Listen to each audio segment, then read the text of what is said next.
Hey everyone, welcome back to Earth Ascending, your favorite podcast for all things human design and consciousness, the expansion of consciousness, and all the powerful shifts we're experiencing here on Earth at this time. Today we are joined by Dr. Samuel Lee, a friend of mine who renders something called the Heart Protocol, and we're going to talk about a number of topics, including his journey of healing, my experience with the Heart Protocol, and what we both see as some of the most important developments and co-creations that we're working on together as a collective here and now on Mama Gaia.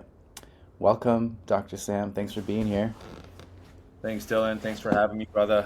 It's a joy to be here. And yeah, one of my favorite things to do these days is have a good conversation, man. So looking forward to it, man.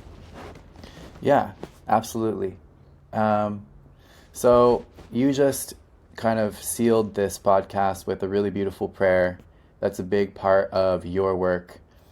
And your work really taps into, I don't know, what would you call the body of work that you tap into? I know it as basically ascension mechanics. You know, it's an awareness of the fact that we have many bodies, not just a 3D body, but many energetic bodies that connect to different aspects and dimensional aspects of our being. But as a whole, what is that collective of consciousness called for people who are going to want to learn more? Yeah, personally, I like to call it the eternal life wisdom, the science of the 12-stranded DNA. Some people call it Kalantic science. A lot of people out there talking about biohacking. This is not hacking anything. This is bioregenesis, a remembering. Some people call it quantum morphogenetic physics, but I like to call it personally just the eternal life wisdom, also known as the truth. Love it. Yes, the eternal life wisdom. And many people know me for my work with human design, and I feel that human design is a really useful piece of a greater vision of what bioregenesis is. So I think that human design gives us kind of training wheels and scaffolding to really get our 3D life in order, especially in terms of our awareness of our psyche and the things that kind of protrude in and interfere with us accessing these states of love, compassion, and higher awareness. But I do and have always felt that it's just one piece of a much bigger mosaic. I wouldn't say it's a puzzle, it's more of just a pattern. And I've been connected to this eternal life wisdom tradition in my own ways and my own experiences, but it's not something that I've been able to not been able to, but it just hasn't been the time for me to share it in that way yet. So this is an exciting conversation also because people are going to get to learn a little bit more of what I'm very passionate about, kind of behind the scenes. And it is bioregenesis. This is basically what has possessed me since the beginning of like my spiritual journey, is this knowing, this felt knowing that we are not at our full capacity, you know, and that there's so much more for us to expand into. And it's not just in terms of being smarter or faster or stronger or anything that's tied to the realm of survival.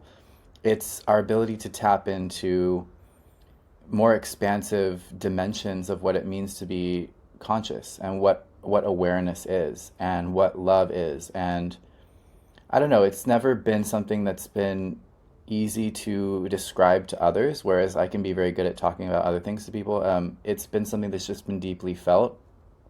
And I think that's kind of a similar story to where you began. There was a lot of perhaps trauma or healing that needed to happen for you to make contact and access what was already actually a part of your template and a part of your story. But we had to both move through in our own ways these darker periods. And I know you went through a lot of self-healing, like psychic healing. So to help people understand where you came from, do you want to give us a quick synopsis of just your growth process through healing yourself?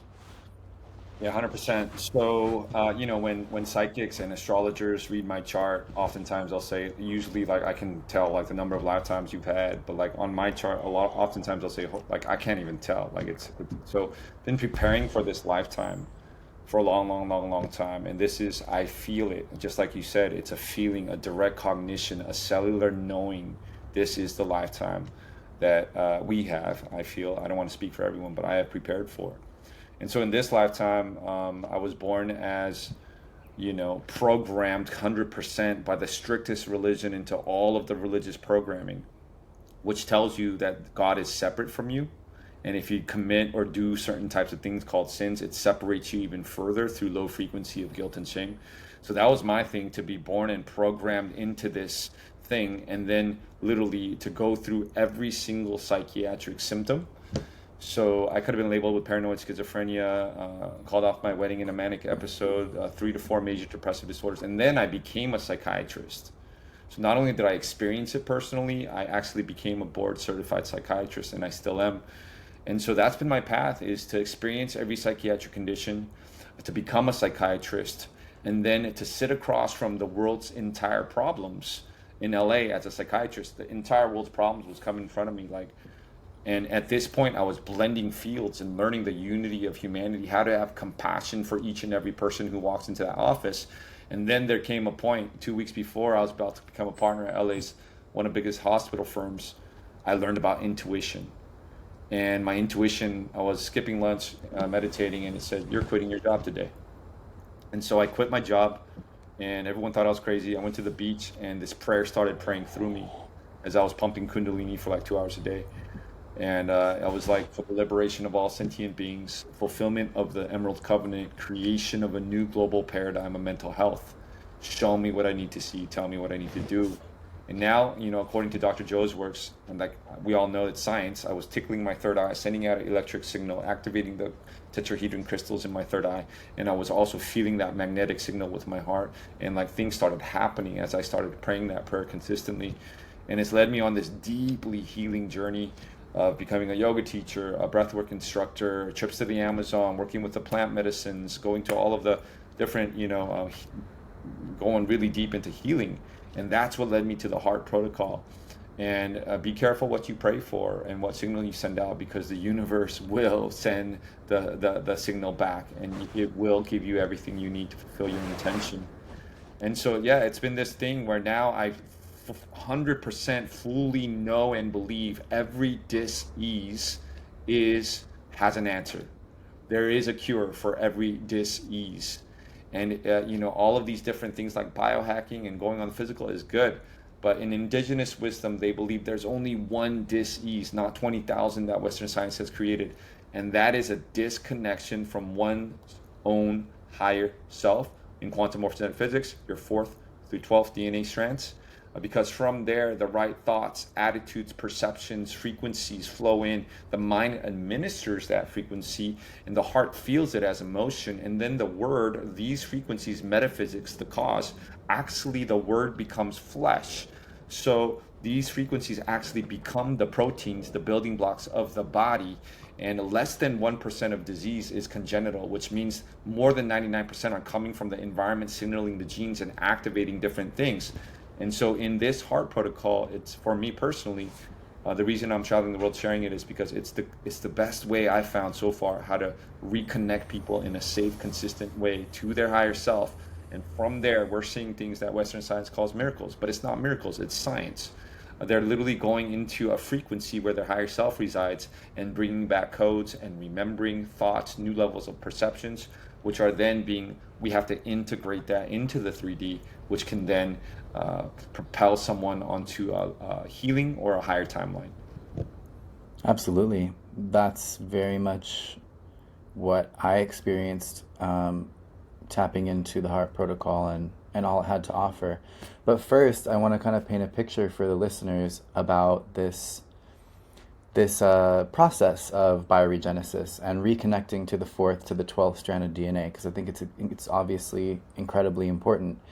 So our planet has been moving through periods of heightened levels of frequency and vibration. And our DNA is a transducer. It's almost like a musical instrument of frequency and vibration. So the collective has been feeling this sense that something is happening. People have been having more experiences of perhaps tapping into that higher cognition and channeling that through and being like, oh wait, there's so much more to me. There's so much more that I know, feel, I'm capable of.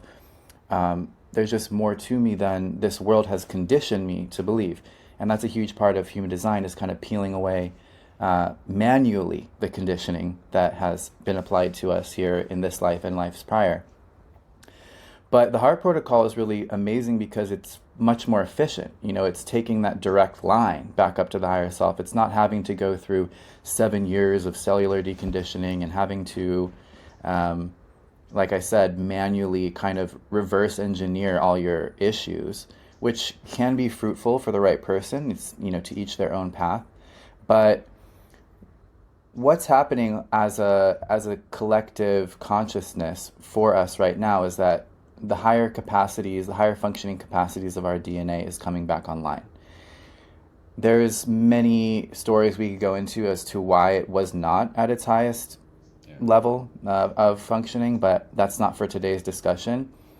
But I think that this global expansion in yogic sciences, fascination with astrology and other things like that, these are all tools that people are beginning to see more connectivity and more clarity through, but they're still kind of just on the surface of what we're really capable of.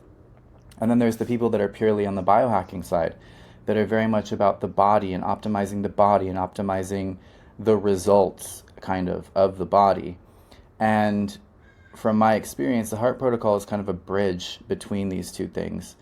It was both very elevating, and it took me to an experience of higher guidance and kind of like guides or ancestors, as one might call them, as well as put me deeper into my body than maybe I've ever felt before, which was very surprising. And so let's just go deeper here as to what's actually happening when somebody is partaking in this particular kind of protocol or journey, and how does that relate to us coming back online with our 4th to 12th strands of DNA. Yeah. So every DNA strand is a bandwidth of frequency. It's a level of mind, a level of perception, and it's a dimension, and the universe is mathematical. So when God made man in his image, it wasn't a guy with a dope ass beard like you sitting up in the sky. It was actually a mathematical formulation, which is base 12. And so there's 12 stranded DNA, 12 months of the year, 12 apostles, if you want to call it. And so it's this mathematical sequence. And so 12, 12, if you want to say, the 4th, 5th, and 6th stranded DNA, according to quantum morphogenetic physics, is your soul. A carbon, crystalline, less dense version of us existing right now. And like you said, the DNA is a musical transducer of frequency, which projects our hologram. And so in the heart protocol, what we're really trying to do is we're trying to quiet the mind. And Jesus said the kingdom of heaven is in your heart. And so through different sacred tools, medicines, serotonin, dopamine, norepinephrine, where actually the frequency coming from the heart is, now we quiet the mind through a precursor, and we open the heart, and Heart Math Institute can measure 5 to 15 feet in all directions. This kingdom or queendom Jesus talked about, there's frequency carrying information, radiating and oscillating. And in order to jump from the 3rd dimension into another density level, if you want to call it, you have to produce a certain amount of torque or energy. And so we're creating this energy through the power of the heart, and we're oscillating into a multidimensional space. It was not the war on drugs, it was the war on consciousness. And so now, as you start oscillating and radiating into a multidimensional space, we quiet down the rear default mode network, the ego, the epigenetic overlay, the rear. And so once the ego is quiet, the mind is quiet, the heart is open, boom. And then we quiet down the rear default mode network using a glutamate receptor antagonist. It's all precise based upon the weight and intuition and mathematics. Then the person can literally listen to sacred music, have an eye mask on, and literally they'll have the energy needed to make and form a clear connection with their higher self. And once, you can say I am love, but I had a 77-year-old guy who used to go to church all the time, a grandfather, come out of his ceremony after going to church and say, for the first time in my life, I actually felt the love of God. And it's one thing to speak it, but it's another thing to direct cellular knowing and to feel it. And once you know, you are multidimensional. Once you have that experience, once you know, you cannot not know. And if you don't know, now you know, right? So that's why this protocol is cool. Because and I love administering it because there's that moment when someone first connects their soul. I mean, you're a veteran in the space, so you probably had that experience many times. But for people who've never had that experience, boom, they connect, and it's like that moment is priceless because it's like, yes, you have a multi-dimensional soul. You are unconditional love.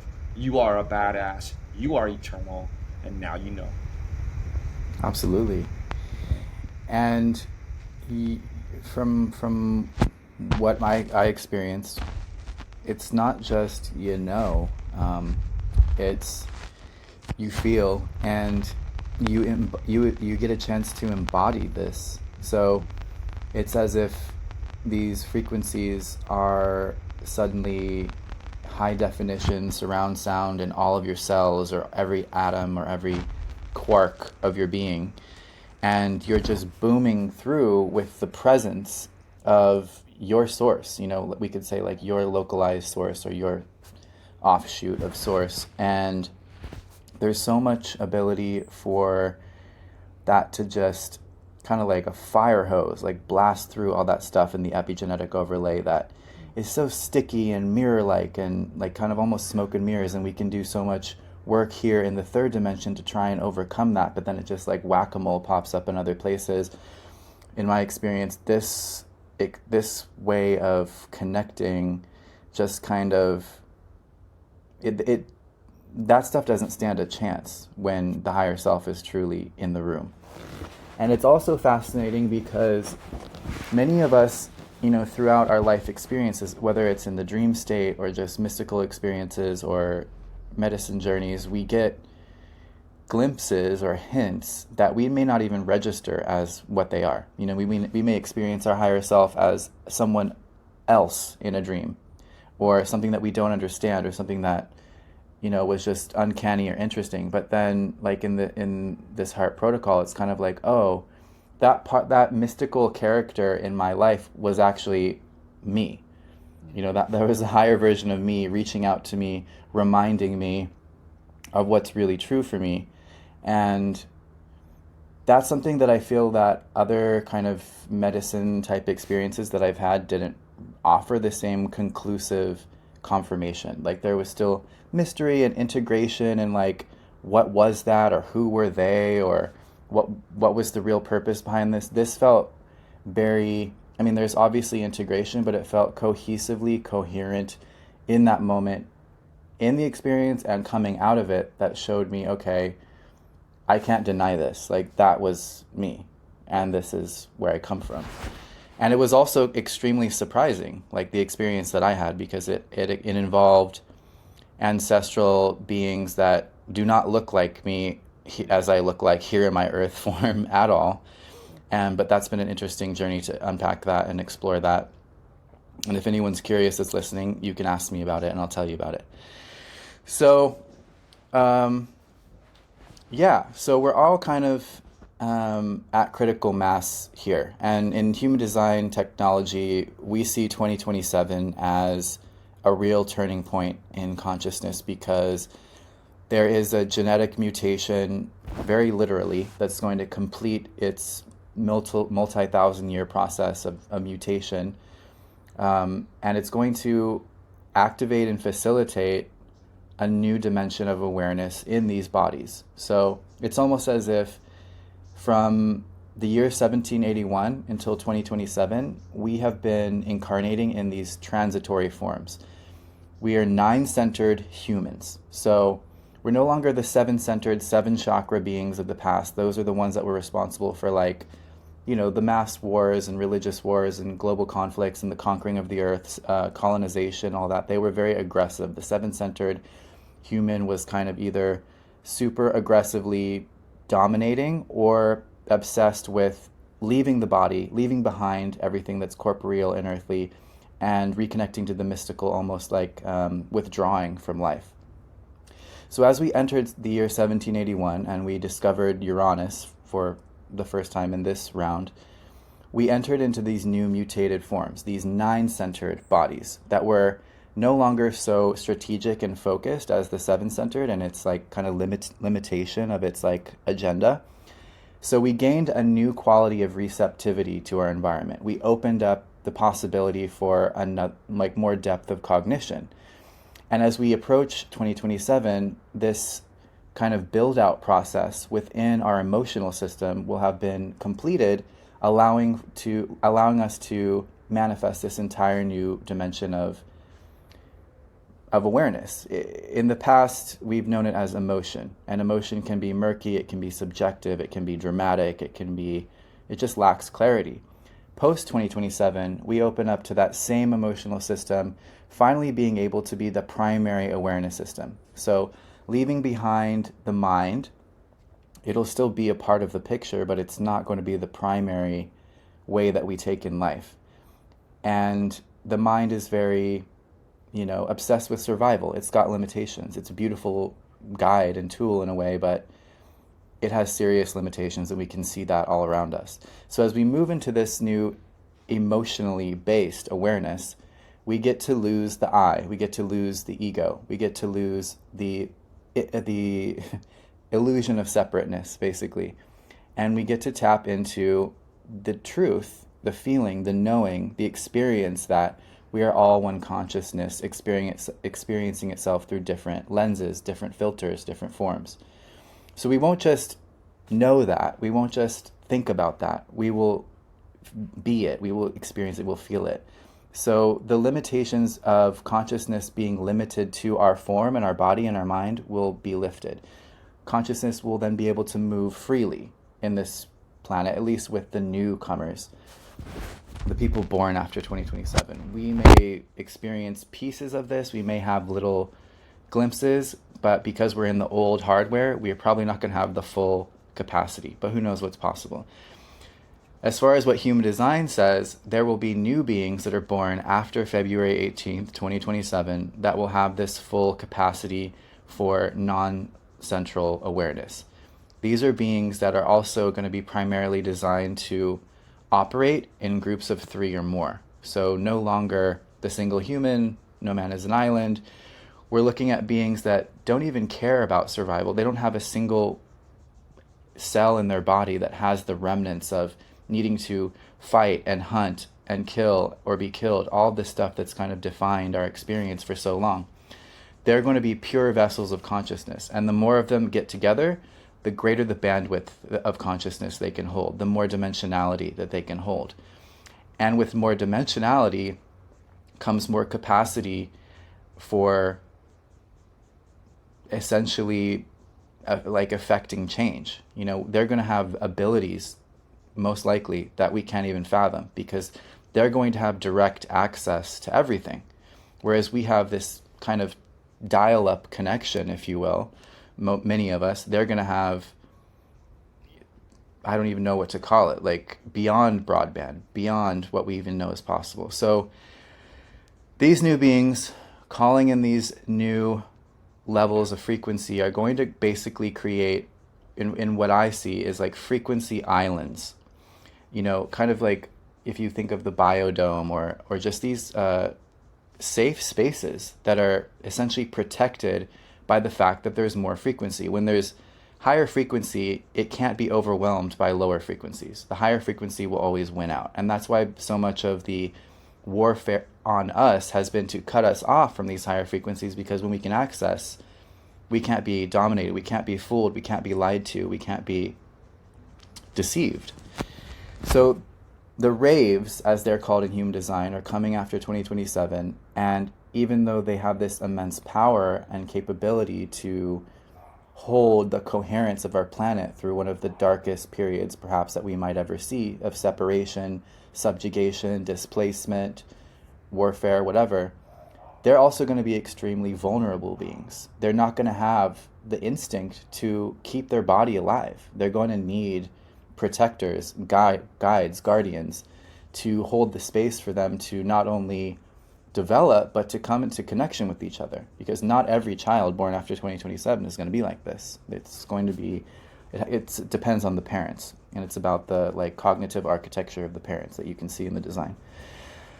But I think that something that we both heart resonated on immediately upon meeting is like the awareness of the importance of this new chapter, and the fact that a lot of what's happening now, like connection between people like you and I and all the people that we work with and are, that are brought into our network, is really about kind of setting up the grassroots, or like the mycelial network that will be the hosting for these new beings. And now that I've said all that, I'm just curious what you see, what you feel, and what you've received in terms of that timeline. Yeah, absolutely. The future is bright, and these little kiddos, souls that have never incarnated ever before, like literally, are getting ready to come in, and they're coming in hot, like a fajita on a mission. And it is our job as parents, to prepare the way to create these little healing centers, mycelial networks that are all connected all around the earth, little hubs on high frequency grid points, so that when these kids bring in that frequency, they're literally going to be charging the crystals underneath the earth, which is going to lift the frequency of the ley lines. And you talk about 2027 as an important year, and it is. And like people's higher selves are going to come online. Earth, the universe is mathematical. We're on a return cycle to source. The Schumann resonance, the heartbeat, the frequency which you can measure of Mother Earth is increasing. The 26,000 something year Yuega cycle. Some people call it the golden age, the age of Aquarius. And the frequency of Mother Earth is increasing on a return cycle to source. And the parents have done so much work. These little kids are coming in, and it is our job to prepare as best as we can, because these are the kids that are going to bring in the new Earth. I was shown on one of my heart protocol ceremonies, 2030. It's going to be almost like a wormhole time separation zone, which has been confirmed through Chief Phil Lane Jr., one of the most powerful indigenous voices on the planet. He's been preaching about the lesser peace on earth, 2030. I found myself last year in Burning Man, holding one of the greatest Native American Chief Crazy Horse's original peace pipe in a trailer, passing this around with one of the biggest crypto dudes, Native American chiefs, and we are all talking about 2030. And I was like, yeah, what are you doing? He's like, well, I'm in Ibiza and I'm holding these ceremonies, 2030, reverse engineering Gaia on Earth, 2030. Chief Phil Lane's been preaching about 2030, the lesser peace on Earth, 2030, which is 3 years after 2027. And I was like, yeah, I was shown in a vision that there's gonna people's higher selves are gonna come online, and there's gonna be a polarization of if you want to say, new Earth systems, which are based on transparency, respect, holarchy, not hierarchy, that are based on equality, the sacred law of one. And these people, we're going to start preparing these hubs around the world that are all going to be connected with a new decentralized system. You don't need a middleman between you and God anymore. You don't need a middleman between you and your money anymore. You don't need a middleman between you, and you are who you've been looking for. And so as we create these decentralized systems and little hubs around the world, these children are going to come in, and they're coming in on a mission. We're going to have Jedi academies for them, true educational systems, right? And these little kids are just going to come in, and they're gonna do so much beauty for Mother Earth. And it's our job to prepare for that, to have it ready. So every single starseed right now is talking about healing centers on different grid points, and living in conscious community and preparing, because Mother Earth, she given birth, new Earth, but in order for do that, she has to purge, which means these wars, these rumors of wars, the floods, all these different things that were prophesied. Bob Marley saying about it, Zion. Jesus called it New Jerusalem. Eckhart Tolle calls it New Earth. Call it what you want, but they were all tuning into the same timeline of Mother Earth, when you want to say heaven on earth being born. And I believe that we're in this really, really exciting timeline. And it's good to be aware of the third dimensional timeline, but also understand, for me, what came in today was timelines there's no time. Only consciousness moving through different densities. And history repeats itself. The same off-planet people are doing the same on-planet techniques. 5 people own 90% of the media. Whoever controls the scalar waves, the radio waves, the television waves, controls the frequency, the perception that goes into the people, which then corresponds to the DNA. It's a scalar wave battle. And so they prove they can shut down the entire world in 2 weeks. And so it's really important that those who love peace must learn how to communicate, collaborate, and come together and with a spirit of abundance better than those who love war. And so, what's happening in the Middle East, yes, be aware of it and send love and compassion to it, but also understand that that's the same timeline, fear timeline that they used once they had smallpox. It's the same exact timeline. Frequency is it's a timeline, determines the timeline. And so you can be aware of it, but choose to radiate and oscillate in love, joy, peace into a new earth. And it's important to be aware of the 3D, but also to understand that we're here to create a new oscillation frequency, a new earth, and that has to do with the eternal moment now and the frequency radiating from your heart, which Jesus said the kingdom of heaven is in your heart. And the more of us come together, E equals MC squared. Energy equals mass times not speed of light, but consciousness squared. So as we have like boards of 12 on each healing center, they're all communicating at the same time on high frequency grid points. And we're calling in primal light and primal sound as a group. It's going to charge the crystals underneath the earth, which is going to charge the ley lines of Mother Earth all at the same time. What is 144 squared, right? Energy equals MC squared. So that's going to boom, lift the frequency and creating we're literally bringing down new timelines. And yeah, we've been shown like 2027, 2030.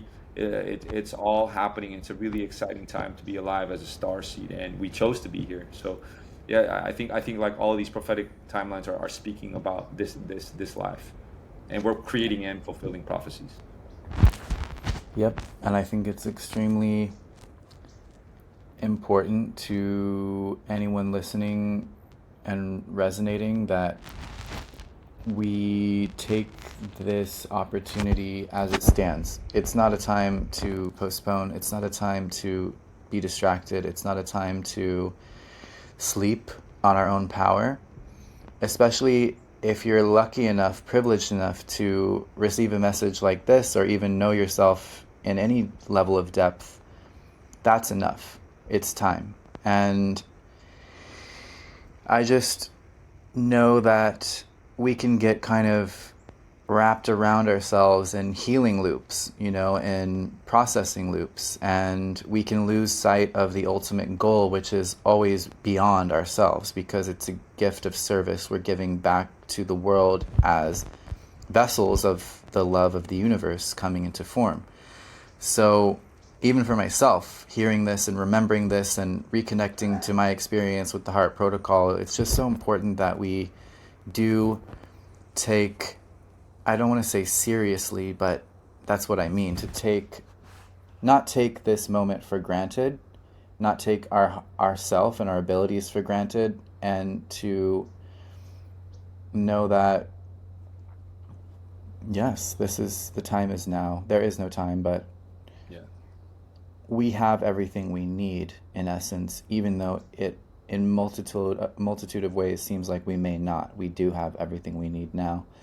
And as these powerful carriers of frequency, sometimes the most mundane actions on our part, like going to a power spot or a place that looks very ordinary but maybe a power spot, these are the ways that we're weaving this new energy into the planet. And that's what it's all about. It's all about empowering these grid lines with the right energy so that they can hold the coherence of the timeline that we want to see, because it represents and reflects cosmic order, cosmic law, and higher love, not separation, control, and harvesting, and this sense of kind of being stuck in the past and trying to hold on to things that are past their expiration date, whether that's a timeline, a way of life, a belief system, anything like that. So, we, as you said, we may see these external conflicts and get emotionally caught up in them or take sides and all this stuff. And I've always been one to not take sides, because there's a greater awareness there that there's the people that are behind these events, and then there's the people behind, or the energies behind the people that are behind these events. And ultimately, sometimes the most confusing force in this world is Gaia herself, in what she creates for us as either an opportunity or a challenge. In my experience, the things that we have maybe seen as the things that put us in the most victimized state, like things that we've interpreted as, oh, the big bad darkness has created this. I've seen glimpses that maybe actually those things were actually put in motion by Gaia's consciousness in a way to give us that needed pressure to push us to activate, to become aware, and to actualize our gifts.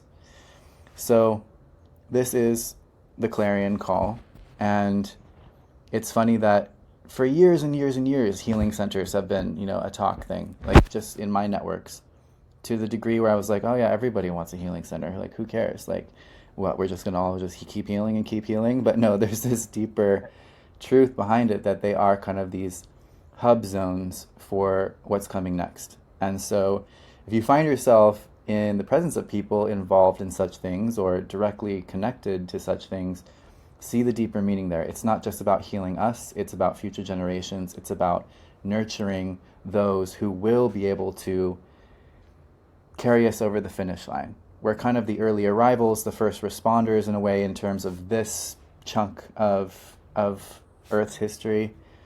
And we're brave, and it's almost like there is a sacrifice involved, because many of us will maybe not see the ultimate progression of where it's all going, but we will. Part of us will. Some aspect of us will. I think that the frequency of this conversation carries everything that's needed for all those that it's going to reach. And is there anything else that people should know about now with regards to your work or just in general? No, I just want to, reiterate what you just said. Divine neutrality, unified polarity. So separation is an illusion, and so in some ways, we are all one. And so there is a perfect love that casts out all fear. There is a viewpoint, a perception where you can literally see what's happening and choose to remain neutral. And what we fight, we become. Your attention is your currency. Where you put your attention, you're creating more of that. So it's cool to be aware and observe as these catastrophes, wars, and flood, natural disasters are going to continue to happen. And Gaia, you touched upon us. How confusing is it to have this amazing divine mother essence, which has a consciousness, which has a heartbeat, which has agreed and allowed this to happen. She chooses. She's allowing. The greatest gift ever given to humanity is free will choice. And so also our attention, so what we fight, we become. What we judge becomes the shadow. So don't fight the system. Create a new one. Shift our attention, be aware of what's happening, and shift our timeline, our attention, and get involved. Your truth, people need to hear your truth. Your truth can set other people free. The truth will set you free. That me and Dylan can't reach. Your truth can help those people. And so get involved with these healing centers. Get involved with projects that produce peace on earth. Get involved. And the more of us shift our attention to a new way, a new earth, a new system, decentralized finance, a way come together in community and amplify that intention if you can. And another thing is, like, if you need help, reach out. You are not alone. We are all one, and love connects. And I feel like our collective consciousness is finally reaching a place where we can come together, not judge each other, and say, hey guys, I need, this is like, I'm going through something, can you help me? And we can start like really collaborating, communicating, helping, healing together. Not only healing, and once we heal, man, celebrating and have a little bit of fun, because as Dylan said, higher oscillation entrains lower vibration. We're on a return cycle to source. When that higher self comes online, watch out, right? Because the lower self eventually doesn't stand a chance. Love wins. Higher oscillation entrains. And so this is, for me, the most epic love story ever. The return of 1 billion or more souls back to source, fulfilling the original intention of source to experience itself in many ways. and to come back and expand the knowledge of the one. And you are a living record of Almighty Living God, Creator, Source. You are who you've been looking for. Everything you need is inside of you. Take a look inside and you will find you are who you've been looking for the whole time. You are the angel. You are the Guruji. You are you. You are the inner Christ. Activate your 12-stranded DNA, your avatar self, and bring back that living record book back to source and have some fun doing it. And find your tribe, vibe high, find your tribe. And when you find them, love them hard. We haven't even had breakfast yet. So let's have a little bit of fun. And welcome these kids, man. I'm excited about the future is bright, welcoming these kids. So yeah. Absolutely. That was to finish, that was a huge message in my Heart Protocol experience. It was returning throughout my journey that the guides were kind of like, yeah, life is a party. Like, why aren't you celebrating? And that really stayed with me. Yeah. Oh, brother, I feel that. Oh, Yeah. all right, my friend, my brother, thank you so much for being here today and sharing your love and your truth with everyone. Earth Ascending thanks you, and we'll have the proper channels if people are looking for connection with you, whichever way that you see fit. And we're grateful to you for all your service. Thank you so much. Thanks for having me on, bro. Appreciate it. Of course. Bye, everybody. See you next time. Oh, here we go.